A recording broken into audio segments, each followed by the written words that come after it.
Let me ask you about some of the things that came up in the documentary. Right. Well, I haven't seen it, so you. No, but this happened in your life, so you know about this.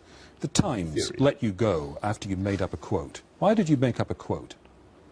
Well, this again, you know, these are big terms for what happened. Well, I can tell you the whole thing. I mean, I think are you sure our viewers wouldn't want to hear more about? Well, all right. If you don't want to talk about the made-up quote, let me talk about something. It was a long and lamentable story. Okay, but you made a quote. Well, what happened was that I ascribed events that were supposed to have taken place before the death of Piers Gaveston to events that actually took place after the death you made of Piers something Gaveston. up. Let me ask you about another little... I mean, I mildly sandpapered something somebody Let me ask you about a barefaced lie. It's very embarrassing. I'm very sorry about it. Let me ask you about a barefaced lie. When you were in Michael Howard's team, you denied to him you were having an affair. It turned out you were. And he sacked you for that. Why did you lie to your party? Well, I mean, again, with great respect, on that, I never had any conversation with Michael Howard about that matter, and, you know, I don't... You did lie. Well, you know, I don't propose to go into all that again. I don't blame you. No, well, why should I? I mean, I've been through, you know, that question a lot with the... Watch the documentary. Okay. Why don't we talk about something else? The programme also includes... Well, this is about your integrity.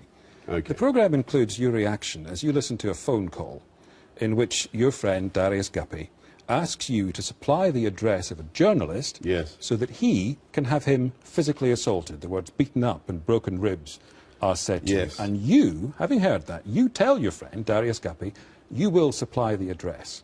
What does that say about you, Boris Johnson? Well, aren't you, in fact, making up quotes, lying to your party leader, wanting to be part of someone being physically assaulted? You're a nasty piece of work, aren't you? Well, you know, Eddie, I think all three things I would dispute. Well, you don't factually dispute them. Well, I do, and I could, you know, if we had a long time, which we don't, I could explain that I think all three interpretations you're putting on those things aren't wholly fair. And certainly the final thing which you raise, which is the case of my old friend Darius.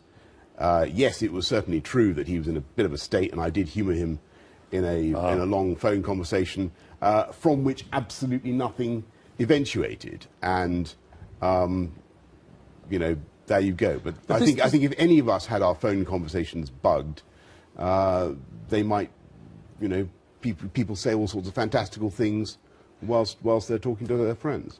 But even Conrad Black, your friend, I think convicted fraudster, even he says he doesn't trust you completely.